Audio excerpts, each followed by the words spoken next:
It is phenomenal. And the moon we are looking at is not the moon you see from Earth whatsoever.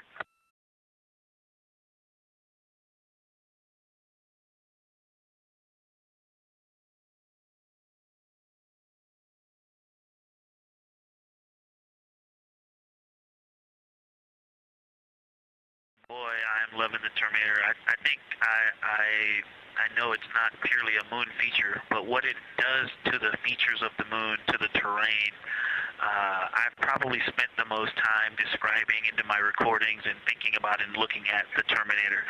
There's just so much magic in the Terminator. The islands of light, the valleys, what look like black holes. You'd fall straight to the center of the moon if you stepped in some of those. It's just so visually captivating that the Terminator is the most striking thing that I've seen so far.